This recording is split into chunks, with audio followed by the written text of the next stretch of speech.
Assalamualaikum warahmatullahi wabarakatuh. Waalaikumsalam warahmatullahi wabarakatuh. Hamdan wa syukran lillah. Allahumma salli wa sallim wa barik ala rasulillah Sayyidina Muhammad ibn Abdillah wa ala alihi wa sahbihi wa mawalah. La hawla wa la quwwata illa billah. Amma ba'du. Qala Allah Ta'ala fil Qur'anil Karim wa huwa asdaqul qailin. A'udzu billahi minasy syaithanir rajim. Wasari'u ila maghfiratin min rabbikum wa jannah arduhas samawati wal ardh u'iddat lil muttaqin. Shadaqallahul azim. Ma'asyiral muslimin wal muslimat rahimakumullah, duyufullah, duyufur rahman, tamunya Allah, tamunya Rasulullah, al-hujjaj wal umar wafdullah, jamaah haji, jamaah umrah adalah tamunya Allah. Saudaraku yang dirahmati oleh Allah, alhamdulillah saat ini kita masih mendapatkan anugerah nikmat yang luar biasa dari Allah. Nikmat panjang umur, nikmat sehat walafiat. Semoga nikmat ini senantiasa kita terus mampu mensyukurinya. Kita ucapkan dalam hati, boleh diucapkan pelan-pelan. Kita membacakan hamdalah seraya mensyukuri nikmat ini. Alhamdulillahi rabbil alamin. Atas nikmat hidup, nikmat panjang umur, nikmat sehat walafiat. La in syakartum la azidannakum wa la in kafartum inna azabi lasyadid. Barang siapa yang mensyukuri nikmatku, kata Allah, maka Allah akan tambah nikmat itu. Dan sebaliknya jika kita tidak mensyukurinya, maka tunggulah azab Allah yang amat pedih. Insyaallah setiap saat, setiap detik kita mensyukuri atas nikmat-nikmat yang Allah anugerahkan itu. Saudaraku, di antara mensyukuri nikmat adalah kita menggunakan semua fasilitas yang Allah anugerahkan kepada kita,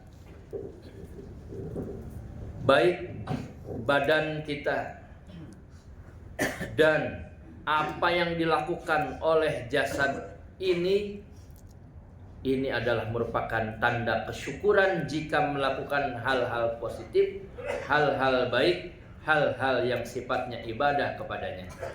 Inilah bentuk kesyukuran, pelaksanaan dari apa yang Allah perintahkan kepada kita dan menjauhi semua apa yang dilarangnya. Maklum bersama bahwa amalan kita paling tidak terbagi tiga. Ada amal bil qalbi, ada amal bil lisan, ada amal bil arkan. Amal bil qalbi adalah amal yang dilakukan oleh hati kita, oleh kolbu kita. Amal bil lisan adalah amal yang terucap dalam bibir kita, dalam lisan kita. Baik mengucapkan kalimat thayyibah subhanallah walhamdulillah wala ilaha illallah wallahu akbar, la haula wala quwwata illa billah, Allahumma salli ala sayyidina Muhammad wa ala alihi, dan seterusnya. Juga membaca Al-Quran dari mulai Fatihah, Al-Baqarah, Ali Imran, terus sampai An-Nas, selesai 30 juz. Ataupun amal bil arkan dengan tenaga yang Allah titipkan kepada kita.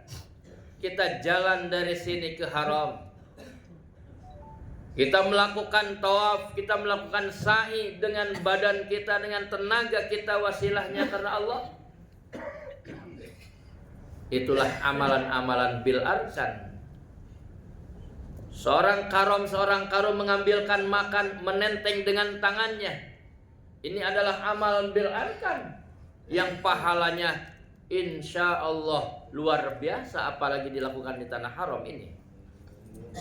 Saudaraku, kalau ditanya di antara tiga amal ini mana yang paling utama, bil qalbi, bil lisan, atau bil arkan? Apakah amalan hati? Apakah amalan lisan? Apakah amalan badan? Tentunya masing-masing memiliki keistimewaan. Tetapi yang paling utama, yang mengendalikan amalan lisan dan amalan arkan, amalan anggota badan, adalah qalbu kita. Karena baginda Rasulullah SAW pernah bersabda bahwa dalam diri kita ada satu buah jasad. Di dalam jasad kita, inna fil jasadi mudghah. Dalam jasad kita ada segumpal daging. Idza saluhat saluhas sairu amali. Apabila segumpal daging ini baik, maka baik semua amalnya. Sebaliknya wa idza fasada sairu amali. Apabila rusak segumpal daging ini, maka rusak semuanya amalnya. Ala wahyal qalb, ketahuilah bahwa itu adalah qalb. Mudghah ini sebetulnya bukan secara fisik. Kalau diartikan secara fisik, mudghah ini adalah qalbu. Qalbu ini adalah jantung. Jantung secara fisik yang ada dalam diri kita, kalau berhenti, maka napas pun berhenti. Semua aktivitas anggota badan terhenti. Kalau jantungnya normal, masih berfungsi, masih aktif, maka semua anggota tubuh kita masih bisa berfungsi. Napas masih bisa menghela, tangan masih bisa bergerak, kepala, telinga, kaki masih bisa berjalan. Semua masih bisa beraktivitas. Itu kalau dari segi fisik. Kalau dari segi non fisik, yang namanya qalbu, inilah yang mempengaruhi semua amalan-amalan yang ada dalam diri kita. Qalbu adalah merupakan dimensi spiritual yang menjadikan ketika kita sholat, apakah sholatnya khusyuk atau tidak, tergantung qalbunya, tergantung hatinya. Apakah hatinya, qalbunya ingat kemana-mana? Apakah qalbunya hadir saat kita sholat bahwa kita sedang berkomunikasi dengan Allah? Saudaraku, di antara amalan qalbu, dalam satu kitabnya tipis, namanya kitab Syu'abul Iman, cabang iman. Di antara cabang iman ini ada 77. Salah satunya, ini nomor utama ini, di sana disebutkan akhlis li rabbika summa surra bi ta'atin. Masya Allah. Ini salah satu amalan hati. Mudah-mudahan kita bisa mempraktekannya. Akhlis, ikhlaslah, murnikanlah li rabbika, ibadah kepada Tuhanmu. Saat ini seringkali kita mendapatkan pencerahan dari guru-guru kita bahwa ibadah yang kita lakukan saat ini, yakni rangkaian ibadah haji, rangkaian ibadah-ibadah lainnya selama di tanah suci, mestilah dilakukan ikhlas karena Allah. Ihram saat kita mengambil mikot, kita niat umroh, semua jamaah, khususnya bapak-bapak memakai kain ihram, hanya memakai 2 helai kain. Semuanya sama di hadapan Allah. Yang punya pangkat disimpan dulu, pangkatnya nggak dipakai. Yang punya jabatan disimpan dulu. Yang merasa paling kaya, nggak ada perbedaan. Semuanya pakai kain putih, kain 2 helai, kain ihram saja, sama semuanya. Berbeda dengan pakaian-pakaian biasa mungkin. Kalau kita pakai pakaian biasa di luar ihram, kita pakai baju yang mahal. Berbeda dengan teman kita atau dengan yang lain yang pakaiannya kurang mahal. Tapi pada saat ihram, Ini adalah merupakan simbol bahwa kita sama di hadapan Allah, mestilah ikhlas karena Allah. Al-Quran ketika bicara tentang haji dan umroh, perintahnya adalah walillahi 'alan nasi hijjul bait. Diawali dengan kata lillah, ikhlas karena Allah, bukan karena oleh. Karena kata baginda Rasul, suatu hari di saat nanti di akhir zaman, umatku datang ke tanah suci ini untuk berhaji, macam-macam niatnya. Macam-macam niatnya. Kalau orang kaya yang punya pangkat-pangkat dan jabatan datang ke sini, lin nujhah, hanya sekedar untuk jalan-jalan. Kalau pebisnis datang ke sini, hanya sekedar ingin berjualan, ingin berbisnis, ingin sukses dalam bisnisnya, niatnya hanya itu. Kalau yang biasa-biasa datang ke sini hanya sekedar lil masalah, mengadukan persoalan-persoalannya saja. Ini maksudnya bukan nggak boleh, tetapi jangan mendominasi. Karena sejatinya yang mesti didominasi adalah tujuannya semata-mata ikhlas karena Allah. Setelah ikhlas karena Allah, biarkan Allah yang menjadikan kita, memberikan solusi-solusi atas persoalan-persoalan hidup kita. La tahzan, la takhaf, la tahzan, innallaha ma'ana. Masya Allah, tabarakallah. Ikhlas karena Allah itu sangatlah penting. Kemudian yang kedua, nah ini jarang nih, surra bi ta'atin. Apa artinya? Bergembiralah atas perbuatan taat yang kita lakukan kepada Allah. Ilustrasinya adalah bagi penggemar sepak bola. Mungkin seringkali melihat di televisi atau melihat langsung, ketika melihat ada salah satu pemain yang menggolkan bola ke gawang lawan, ini tandanya skor bertambah untuk kemenangan dia. Lantas kemudian apa yang dilakukan oleh orang yang atau pemain yang menggolkan bola itu? Gembira atau sedih? Pastinya gembira. Selain gembira, apa yang dia lakukan?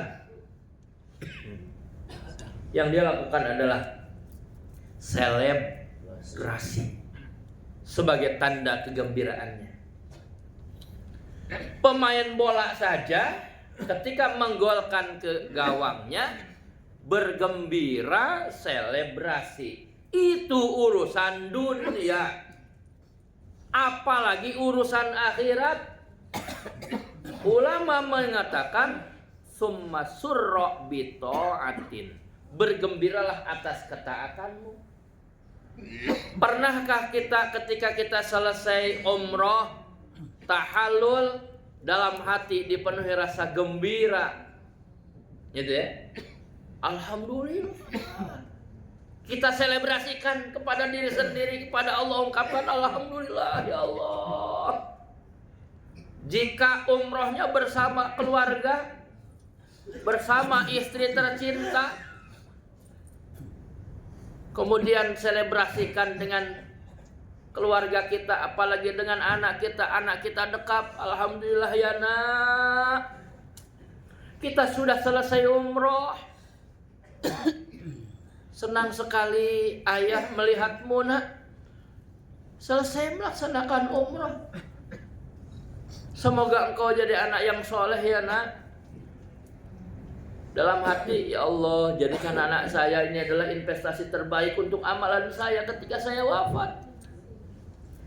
Betapa minimalisnya ibadah saya ya Allah. Jadikanlah ketika saya wafat anak saya ini menjadi anak yang soleh, amal-amalnya bermanfaat, amal-amalnya berpahala untuk saya juga ya Allah. Yakin Pak, pahalanya mengalir, amalan kita akan terus bertambah. Maka beruntunglah, berbahagialah bagi kita yang punya anak yang soleh. Pada saat kita selesai sholat, Assalamualaikum warahmatullahi, Assalamualaikum warahmatullahi, Setelahnya kita mengucapkan astagfirullah, lisan mengucapkan astagfirullah, hati kita merasa gembira atas perbuatan taat yang kita lakukan. Pernah nggak kita ketika assalamualaikum warahmatullah, hati kita dipenuhi dengan rasa gembira? Alhamdulillah. Ya Allah, alhamdulillah saya masih bisa sholat sambil berdiri. Ya Allah, normal. Saudara saya sholatnya sudah sambil duduk. Yang sholat sambil duduk, alhamdulillah, ya Allah saya masih bisa sholat. Saudara saya sholatnya sambil terbaring. Yang sambil terbaring, alhamdulillah, ya Allah, saudara saya sholatnya sambil telentang, sambil mengisyaratkan kepalanya, digerakkan kepalanya, tangannya digerakkan sambil telentang. Yang sholatnya sambil telentang, tangannya masih bisa digerakkan, alhamdulillah, ya Allah, saudara saya sholatnya sambil telentang, tangan dan kepalanya nggak bisa digerakkan. Hanya kedipan mata saja ketika dia isyarat ruku sujudnya. Bagi yang kedip mata, alhamdulillah, ya Allah saya masih bisa mengedip, dan kedipan saya masih bisa digunakan untuk isyarat sholat ruku saya, sujud saya. Saudara saya sholatnya udah nggak bisa ngedip, dia hanya bisa isyarat dalam hati saja. Yang nggak bisa ngedip, yang isyarat dalam hati masih bersyukur kepada Allah, alhamdulillah saya masih diberikan nyawa. Yang lain sudah meninggal dan tidak bisa sholat lagi, tapi disolatkan, alhamdulillah. Urusan nikmat jangan lihat ke atas, lihat ke bawah sebagai ungkapan kesyukuran. Ya. Masya Allah, tabarakallah, saudaraku hadirin rahimakumullah. Itulah qadarullah. Mudah-mudahan karena kita hari ini akan melaksanakan ibadah umroh, bismillah, al-umratu ilal umrati kafaratun lima bainahuma. Umroh yang satu dengan umroh yang lain adalah merupakan kifarat atas dosa-dosa yang kita lakukan. Bismillah, niat ikhlas karena Allah, bergembiralah atas perbuatan-perbuatan taat kita. Itulah kajian kita hari ini, mudah-mudahan bermanfaat. Wallahul muwaffiq ila aqwamit thoriq. Assalamualaikum warahmatullahi wabarakatuh.